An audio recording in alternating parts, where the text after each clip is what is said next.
Hey everybody, welcome to Leon's Chainsaw Parts and Repair. Boy, are you in for a treat today.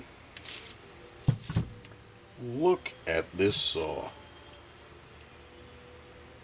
I mean, if someone told me this was new out of the box,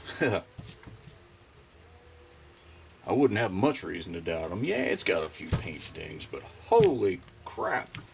So this saw came in from Bryan. Y'all remember that, what the hell was it? Was it an MS 290? Maybe it was a 290, I can't remember now. But it was that steel that I had that would run great on the bench, and I'd take it out, put it in a cut, and it would just lose all power. Couldn't even, couldn't keep up with my Super 2. In fact, my Super 2 cut circles around it. Anyhow, update, that saw's running great, and Bryan found this sucker on eBay. This is a beautiful saw. I mean, my goodness. I'm going to say that's the original clutch drum right there. Whoa! And she's still leaking a little fuel. So either I didn't have that cap tight, or yeah, didn't have the cap tight. That was smart. Anyway, this is a gorgeous saw. You don't find them in this condition very often. I mean, the rubber, the foam rubber they used on the grip here is in gorgeous shape. This is a 1980 model. Early, 30, 91, about somewhere early May. Late April, early May on this saw. 1980. It didn't get used much, I can tell you that. So, Bryan's gone through it just a little tiny bit. He put new duckbill valves in those caps, but he wanted me to go through this because he's going to make it a firewood saw. Great choice. I mean, the full wrap handle, very versatile. Obviously, it's got the normal deteriorated filter grommet. I can deal with that. This fuel hose is getting a little stiff, so I'm going to replace that. But I'd like to know what condition the carburetor is in, and one of the best ways to find out, try to start it. So let's give it a whiz.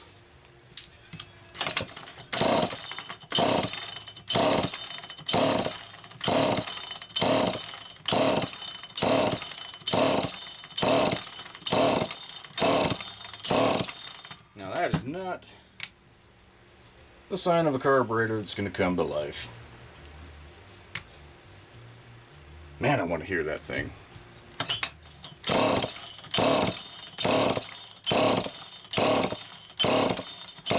No, that's not drawing fuel.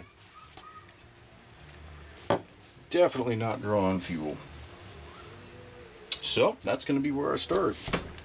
And it may be where I finish, too. I mean, something this age, odds that the crank seals are bad is somewhere between not going to happen and, yeah. About the only other potential issue is this has the blue coil. At least it should with that production date. Oh, those stupid spark plugs. This was one of Homelight's. Oh, damn! Come on! Well, I'm not going to fight with that on camera. Anyway, that was one of Homelight's worst designs. You can almost get a long extension with a spark plug socket in there on that plug. But anyway, that's the only other potential issue we have here. So, I think I'll go through the carb, replace that fuel hose, and we'll come back for a proper test run. Okay, I know I said we were going to come back at a test run, but this is worth noting what happened here.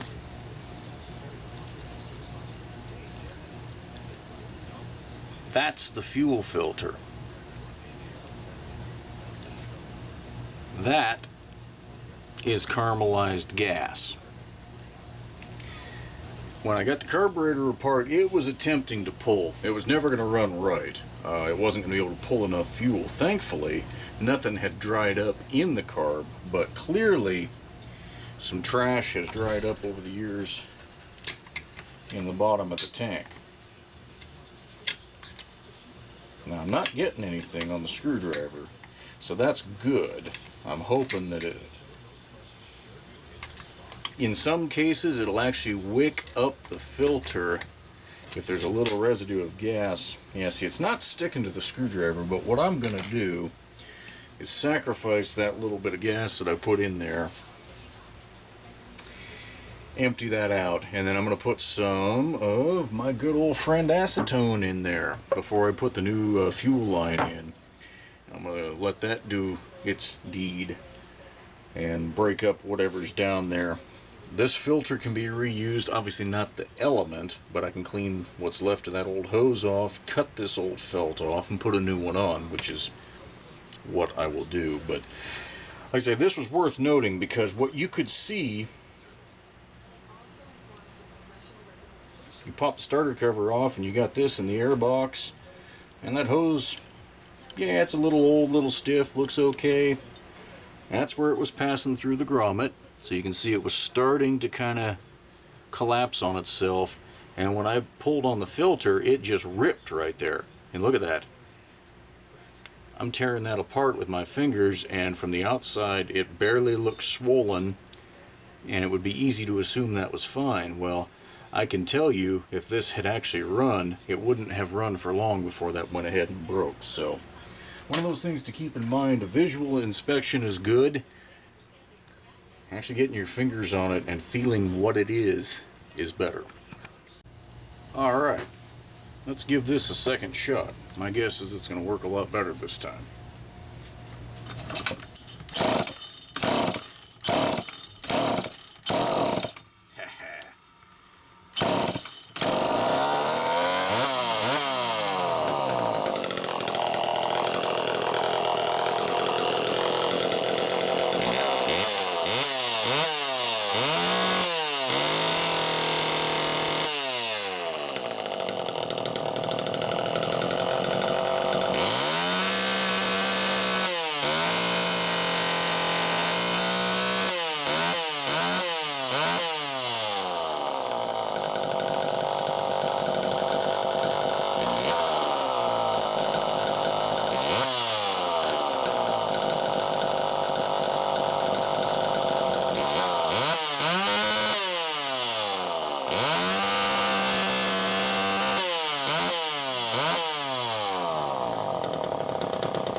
That's all I've got to say about that is wow. Talk about cool. This is as close to new in the box as most any of us are going to see. Had enough grease and crap in there, you could see it kind of blasted out some sawdust all over my clean workbench. Blasted out some sawdust because I hosed it out real good. I mean, this has obviously ran a few tanks of gas through it, but God, not many. And the last time that it was run, it was left with fuel in the bottom of the tank, and what happened is that filter, before it all caramelized, worked as a wick to suck it up. So this is an original fitting. It's where the hose hooks up. See that little hole down there? And that little hole down there? Well, your filter pulls fuel in and allows it to be sucked up through the outlet here.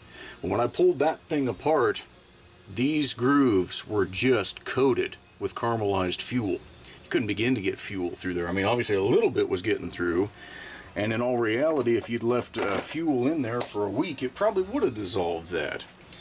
Not necessarily what you want to be burning through your engine and putting through your carb, because God forbid if it evaporates again, then you're going to really have a mess. So,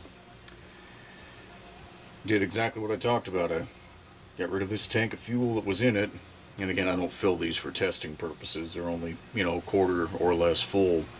But then put the acetone in there and really scraped around down in there, shook it up good, dumped that out. I'm comfortable with where it's at right now. So, fuel hose, grommet on the air filter, new spark plug. That old one, this has been run rich, and you could hear that when I first fired it up. And there was carbon that had really built up on the other end of the spark plug, enough that this weird ass angle ended up breaking the old plug, which is okay. I don't know if I can still find it in here. Probably not. Well, yeah, here we go. I'm like a little dumpster diving. Your plug shouldn't look like that.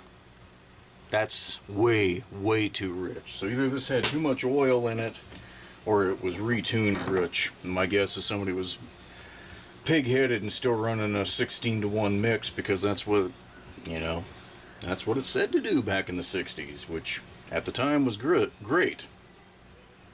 This would have run a 32-to-1, and there's no reason to run any more than that today, I can tell you that much. But anyway, this is what they would have called a West Coast saw with the full wrap bracket and this deflector plate. Now this is interesting. This is mirroring what other saws were doing as more stringent fire regulations were being implemented out in the West Coast. You guys on the East Coast don't know how much fun you're missing. We just went to extreme in our fire danger yesterday, which means legally on any public or private land at this time in my region, I can't run a gas chainsaw, period. And they don't even make a distinction on gas chainsaws. I choose to believe that my little battery-powered Greenworks is an exemption. And that's not a spark-emitting device, so hey. But anyway, as regulations were really ramping up, things were changing. So this has a spark arrestor screen. The louvers are blowing the exhaust forward. And then this deflector plate has this baffle back here, so that once again, if a spark or anything managed to come out and aim like it was going to go behind you, it would hit that deflector plate and go forward. So that's what that crap was all about, was trying to make sure that the operator of the saw couldn't have something happening behind him that he didn't know about. Now, the telltale on that, you see how this cover is already starting to discolor? These end up getting just blasted and covered in sooty black exhaust. Now, running a new modern synthetic mix will probably reduce that a hell of a lot, but just the heat signature is going to discolor that decal. So that's a quirk of this particular design, but again, super clean. I mean, a collector would glom onto this, and I can understand that, and I can also understand using it as a firewood saw, because it's a like new saw. This will be a hell of a good tool for you, Brian. I'm gonna do my customary shut her down, let it sit for a couple days, and make sure that oiler is actually working. But I'm pretty sure I saw some bubbles over there. So yeah, this should be heading back your way very soon, my friend.